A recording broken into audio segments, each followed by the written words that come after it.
उत्तराखंड एक ऐसा राज्य जिसके निर्माण के लिए न जाने कितने बलिदानी पुरुषों ने अपना जीवन न्योछावर कर दिया। इस देवभूमि की माटी में उन महापुरुषों का रक्त बहा, तब जाकर आज हम इस शांत प्रदेश में सांस ले रहे हैं। इस राज्य की रक्षा के लिए जितना योगदान पुरुषों का था, उससे बढ़-चढ़ कर महिलाओं का भी रहा है, लेकिन अक्सर उनका नाम किसी अंधेरे में गुम हो जाता है। लेकिन आज हम बात करने जा रहे हैं कुमाऊं की झांसी की रानी की, जिनका बलिदान इतना बड़ा था कि कुमाऊं में आज भी उनकी पूजा होती है। नमस्कार, पहाड़ी की डायरी के चैनल में आप सभी का एक बार फिर से स्वागत है। मैं प्रमोद थपलियाल। उत्तराखंड के हल्द्वानी में गौला नदी के किनारे आज भी एक ऐसी विशाल शिला है जो किसी घाघरे यानी कि लहंगे की तरह नजर आती है। इस शिला पर रंगीन पत्थर ऐसे दिखते हैं मानो किसी ने रंगीन लहंगा बिछा दिया हो। यह रंगीन पत्थर जिया रानी का स्मृति चिन्ह और उनका स्वरूप माना जाता है। माना जाता है कि जिया रानी ने अपने सतीत्व की रक्षा के लिए इस शिला का ही रूप ले लिया था। जिया रानी को यह स्थान बेहद प्रिय था। यहाँ उन्होंने अपना बाग बनवाया था और यहीं उन्होंने अपने जीवन की आखिरी सांस भी ली थी।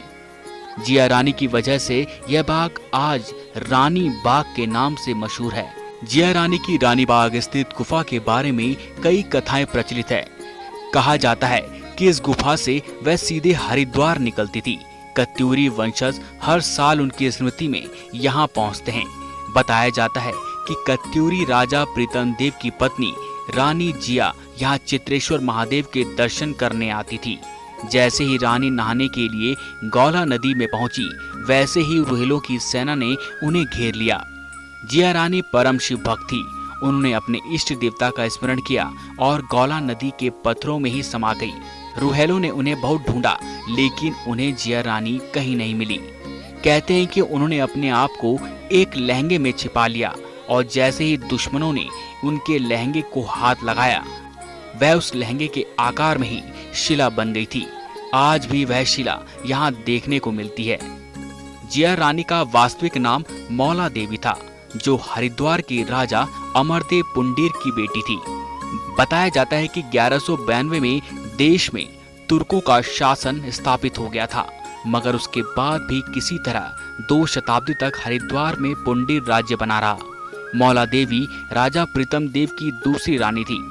मौला रानी के 3 पुत्र थे, धामदेव, दूहा और ब्रह्मदेव, जिन्हें ब्रह्मदेव को कुछ लोग प्रीतम देव की पहली पत्नी से जन्मा मानते हैं।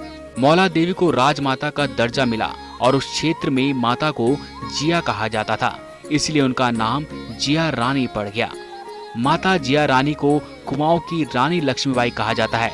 ऐसा इसलिए क्योंकि माता जिया रानी ने रोहिलों और तुर्कों के आक्रमण के दौरान कुमाऊं की रक्षा की थी और युद्ध में बलिदानी हो गई। दोस्तों, अगर आपको हमारी वीडियो पसंद आई तो चैनल को लाइक, शेयर एंड सब्सक्राइब करें। साथ ही पहाड़ी की डायरी के पन्ने की अगली कहानी को जानने के लिए हमारे साथ बने रहिए।